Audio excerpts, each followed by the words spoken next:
How many of you in the audience were alive during the 90s? Perfect. That should make my job easy because deep down you guys already know what I'm trying to persuade you that the 90s were the best decade. Let's start it off with technology. You got mail. Who doesn't know that sound? The internet, while it was invented in the 80s, became commercial in the 90s, and I could really stop the presentation right there. Like, really, is there anything else that we use more than the internet? Probably 95% of you have the internet in your pockets right now. It was commercialized in 1995. America Online became the first main browser. They popularized the You've Got Mail, also a great movie featuring Tom Hanks and Meg Ryan. Check it out. AIM became popular. The internet became huge in the 90s, which carried over to 2000s until today. The 90s also became an on-the-go decade. Before, when you had to be strapped to a wall to listen to music, talk on the phone, this was no longer. In the 90s, and you can tell these guys look really psyched about being able to walk around, listen to music, talk on the phone. Crucial innovations that continue to be major cornerstones of what we use today. As you can see here, nice little diagram I made.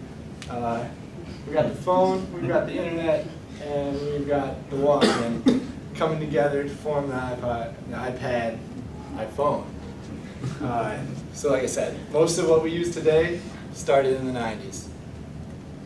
Next up, we're going to talk about the economy.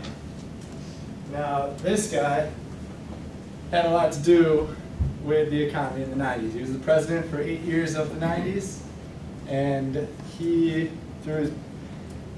Let's pause for a second and talk about the man himself, which, great for the 90s. Hilarious, lots of sex scandals, but still managed to be a good president. Through his economic policies, we saw the largest period of non-conflict economic growth that our country's ever seen, starting in '91, ending in 2001. A lot of this was due to his focus on cutting the budget deficit and decentralizing, focusing more on state and local governments. Next up, we're going to talk about sports. Sports were huge in the 90s. We had a lot of the best athletes we're ever going to see. Michael Jordan won 6 championships in the 90s. Wayne Gretzky, coming towards the end of his career, but still arguably the greatest hockey player of all time. Played 10 years during the 90s. We've got Montana and Rice, arguably the 2 best at their positions in football. Both played during the 90s. Not seen here, you can throw a lot of other football players in. Barry Sanders, Brett Favre, John Elway. You won't see any baseball players here. A lot of great ones played in the 90s, Clemens Bonds. Apparently they're roided out of their minds, so I won't dishonor the hallowed grounds of Alfiero Hall by showing them in this presentation. And in my Know Your Audience portion of this presentation, we're talking about the Buffalo Bills, who were, in fact, a relevant team in the 90s. They went to 4 Super Bowls. They lost all 4. Haven't been relevant since. Movies. Another crucial point of the 90s. Strong point. I'm going to just keep banging them out here. I really could go all day, and I would love to. However, I've been limited on time. These are 8 that I picked just off the top of my head. I could keep going with Titanic, highest grossing movie of all time. What else did I leave out? I could go with Disney movies, just a whole presentation on them, honestly. But I had to save space for this guy. What I think is the greatest movie of all time, and I'm going to tell you why. I'm going to break it down for you.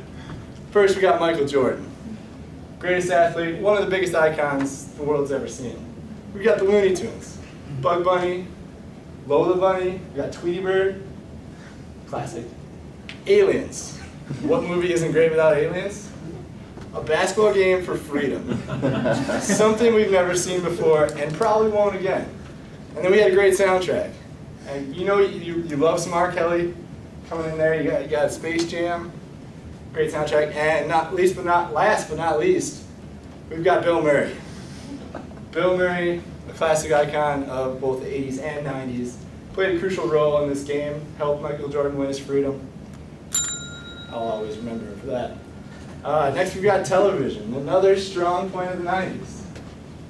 Sitcoms became very popular in the 90s. What you'll notice here is Seinfeld, Friends, Full House, that 70s show Fresh Prince, all still on TV today. It's almost, what, 13 years ago. Seinfeld ended 15 years ago. It's made $3 billion since it ended.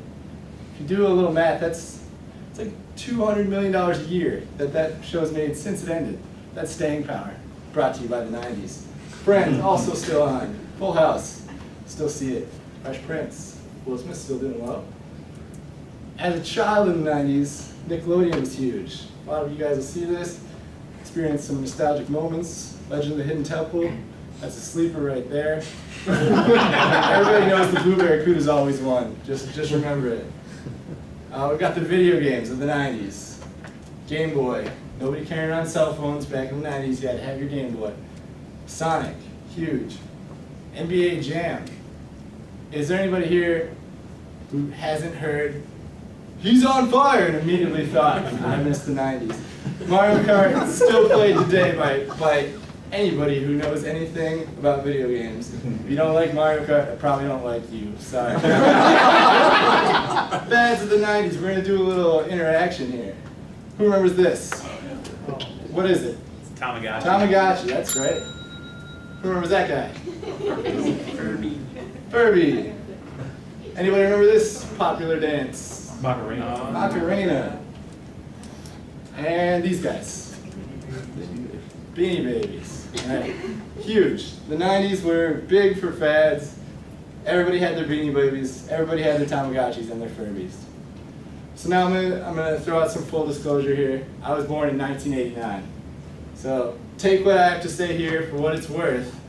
But if you still need some convincing, I have one more slide for you.